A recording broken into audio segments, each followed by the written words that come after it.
Pemirsa, polisi akan menjemput paksa mantan Ketua KPK Firly Bahuri tersangka dalam kasus dugaan penerimaan gratifikasi dan pemerasan terhadap mantan Menteri Pertanian Syahrul Yassin Limpo. Kapolda Metro Jaya berjanji akan menuntaskan kasus mantan Ketua Komisi Pemberantasan Korupsi KPK Firly Bahuri dalam waktu 1 hingga 2 bulan ke depan.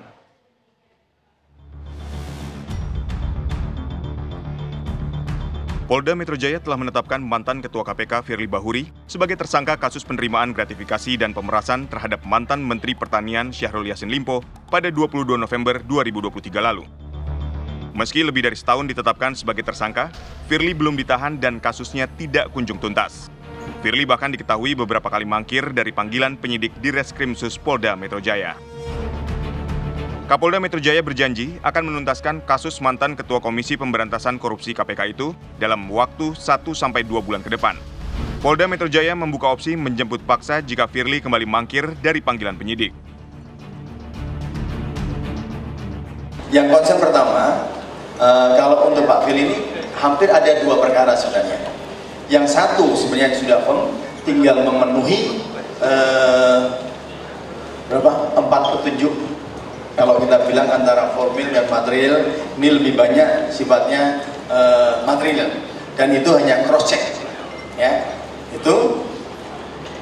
Dan mudah-mudahan ya kita berusaha secepatnya itu bisa 1 bulan 2 bulan ini selesai ya. Siap, tidak lama lagi Jenderal. Siap. Ya, itu jawabannya ya. Ya, jadi karena saya udah menduga pasti dia akan ditanya. Sementara itu, mantan penyidik KPK Yudi Purnomo mendukung Polda Metro Jaya yang akan menuntaskan kasus Firly Bahuri. Tentu kita akan mendukung upaya dari Polda Metro Jaya yang akan memanggil paksa Firly Bahuri, ataupun karena dia merupakan tersangka, maka tindakan yang dilakukan penyidik adalah penangkapan. Dan kita tahu dia sudah 2 kali mangkir yang menurut saya alasannya tidak patut, sehingga kita berharap semua orang sama di mata hukum, termasuk Firly, mantan Ketua KPK, sehingga kasusnya yang kita tahu sudah 1 tahun lebih dari akhir 2023, sekarang sudah awal tahun 2025, bisa dituntaskan dan segera bisa dibawa ke pengadilan. Sebelumnya, Firly ditetapkan sebagai tersangka pada akhir November 2023 dalam kasus dugaan pemerasan dan penerimaan gratifikasi dari mantan Menteri Pertanian Syahrul Yassin Limpo saat menangani kasus dugaan korupsi di Kementerian Pertanian. Lantas, mengapa Firly belum juga ditahan setelah lebih dari 1 tahun ditetapkan sebagai tersangka? Apa yang membuat kasus ini berlarut-larut? Dapatkah polisi menuntaskan kasus ini? Tim TV One mengabarkan.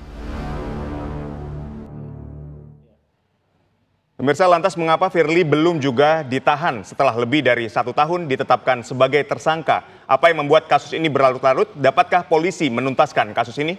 Untuk membahasnya telah hadir di studio mantan penyidik KPK dan Ketua IM 57 Institut Lakso Anindito, kemudian pakar hukum pidana UI Kudri Sitompul, dan juga sudah bergabung bersama kami kuasa hukum Firly Bahuri Ian Iskandar melalui sambungan Zoom. Selamat petang semuanya. Kita menuju ke Mas Ian terlebih dahulu. Mas Ian, kita ingin pastikan dulu posisi dari Firly Bahuri per sore hari ini, apakah ada di dalam negeri atau luar negeri? Ya tentu beliau ada di dalam negeri. Tidak ada kegiatan apapun di luar negeri. Apa urgensinya keluar negeri? Beliau ada dalam negeri. Yang pertama, kami juga ingin mensikapi ya upaya penggiringan opini melalui media, melalui televisi, seolah-olah Pak Firly dalam kasusnya ini sudah ditemukan syarat-syarat yang memenuhi unsur yang ditujukan kepada beliau. Sampai dengan hari ini, sampai dengan proses terakhir, ya, tidak ada satupun syarat material yang ditemukan terhadap tuduhan kepada beliau. Kedua, terkait secara prosedural, kita menghargai mengapresiasi kerja teman-teman penyidik di Reskrimsus Polda untuk bekerja secara akuntabel, profesional, dan transparansi. Tapi transparansinya itu tentu tidak semua disampaikan secara benar kepada publik. perlu kami sampaikan kepada teman-teman bahwa berkas perkara Pak Firly itu 4 kali bolak-balik dari penyidik kejaksaan, yang terakhir tanggal 2 Februari dikembangkan lagi oleh pihak kejaksaan, kemudian ditunggu oleh pihak kejaksaan, tanggal 7 Maret itu pihak kejaksaan sudah memberikan surat pemberitahuan kepada penyidik batas waktu terhadap proses perkara beliau. Sampai tanggal 18 November juga tidak bisa dikembalikan. Tanggal 28 November 2024 kemarin, pihak kejaksaan mengembalikan SPDP kepada penyidik Polda Metro. Konsekuensinya apa dengan dikembalikan SPDP ini? Berkas register perkara Pak Firly dihapus dan dicoret berdasarkan pasal 41 ayat 2 keputusan Jaksa Agung yang terkait tentang teknis administrasi penanganan perkara tindak pidana khusus. Jadi jangan sampai ini ada upaya fitnah, penggiringan opini, itu ada upaya untuk menangkap kasus. Secara materi perkaranya sendiri itu tidak tuntas dan tidak bisa diselesaikan dan tidak ada perkara pidananya gitu.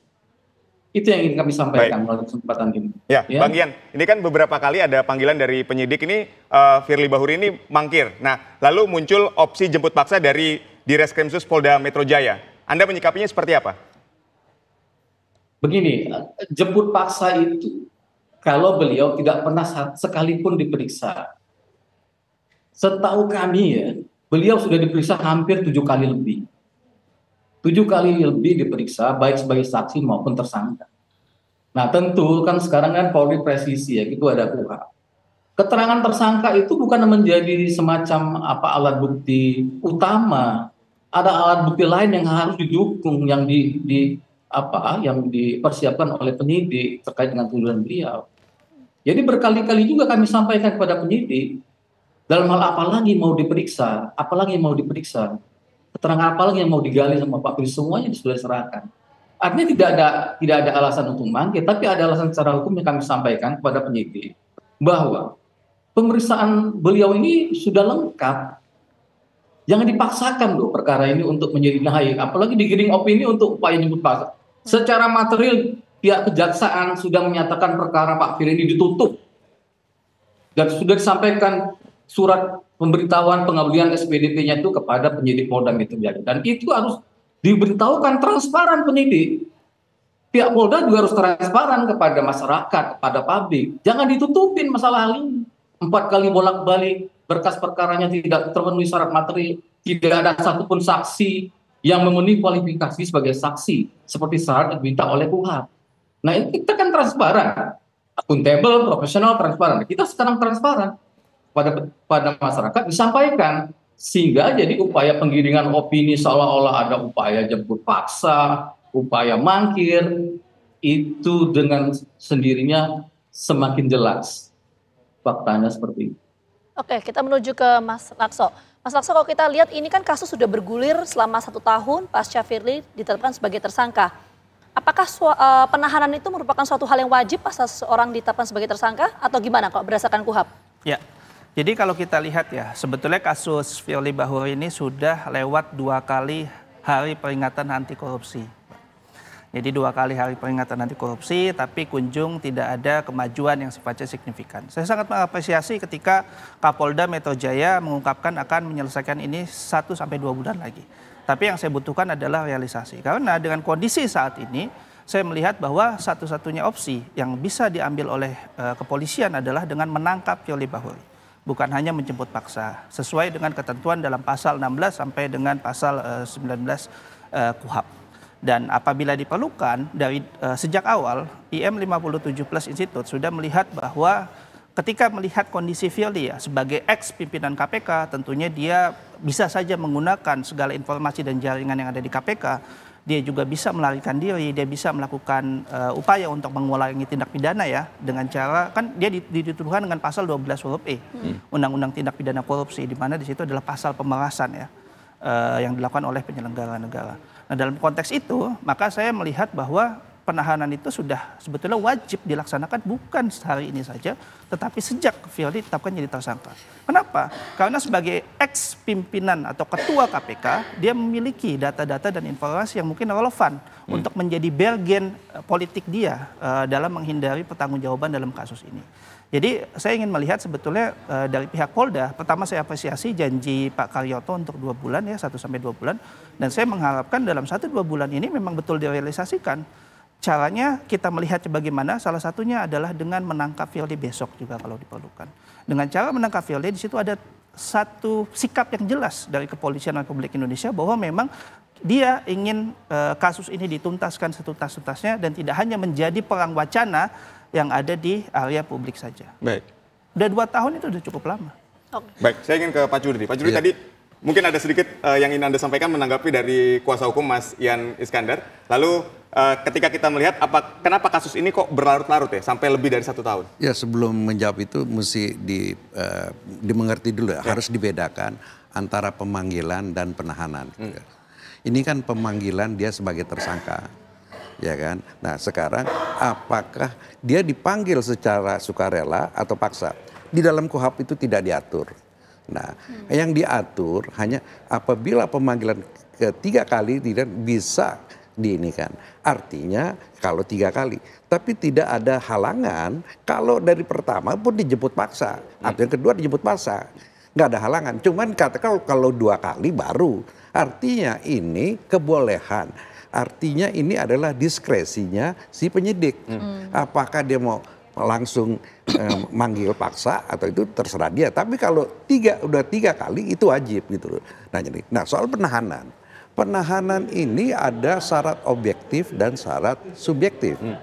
Syarat objektifnya itu yang bisa ditahan adalah tindak pidana yang ancaman hukumannya 5 tahun atau lebih. Dan ada beberapa ketentuan-ketentuan pasal yang kurang dari 5 tahun itu bisa ditangkap. Misalnya penipuan, penggelapan, perbuatan itu ya. Nah ini kan korupsi. Ya, itu ya. Nah sekarang itu syarat objektifnya. Syarat subjektifnya tadi sudah disinggung. Ya, dia dikhawatirkan mengulangi. Dikhawatirkan merusak barang bukti. Dikhawatirkan menghilangkan barang bukti. Ya, atau dia melarikan diri. Nah sekarang atau mengulangi seperti ini. Nah yang disinggung oleh Pak Lakso ini tadi dia merusak. Merusak itu bukan hanya dalam pengertian sempit. Dia merusak dalam arti dia bisa ngatur orang-orang. Lu ngomong gini ya, lu ngomong gini ya, lu ngomong gini. Gitu loh. Satu. Yang juga dibilang pengertian merusak barang bukti itu ya, yaitu dia mengatur. Ya seperti kasih katakan lagi. Ya, terus ini. Nah, atau dia mempersulit, ya mempersulit untuk pengungkapan barang bukti. Jadi itu pengertian ini gitu. Nah, tadi yang saya tangkap oleh penasihat hukumnya dari Firly, saudara Ian Iskandar itu dibilang soal SPDP. Nah, di dalam KUHP itu juga tidak diatur SPDP. Hanya dikatakan kalau penyidik dia memulai melakukan penyidikan, ya dia wajib karena putusan Mahkamah Konstitusi. KUHP tidak mengatur kapan waktu itu, ya. Tetapi dengan putusan Mahkamah Konstitusi, SPDP itu diwajib ya dikeluarkan dan diberitahu oleh penyidik kepada penuntut umum, kepada pelapor dan terlapor 7 hari. Nah, sekarang persoalannya SPDP itu dikembalikan oleh penuntut umum. Nah, ini nggak diatur. Nah, ini dalam kebiasaan SPDP dikembalikan itu belum tentu itu dihentikan penyidikannya. Penghentian penyidikan itu adalah kewenangan penyidik atau ada perintah pengadilan. Iya kan? Dalam hal ini penyidik pra peradilan. Dalam hal ini SPDP dikembalikan, ya kita harus tanyakan masalahnya apa. Tetapi tidak otomatis SPDP dikembalikan itu menghentikan penyidikannya itu ya. Nanti akan dijawab langsung oleh Mas Ian, tapi kita jeda dulu. Kami kembali hadir saat lagi untuk Anda. Tetaplah bersama kami.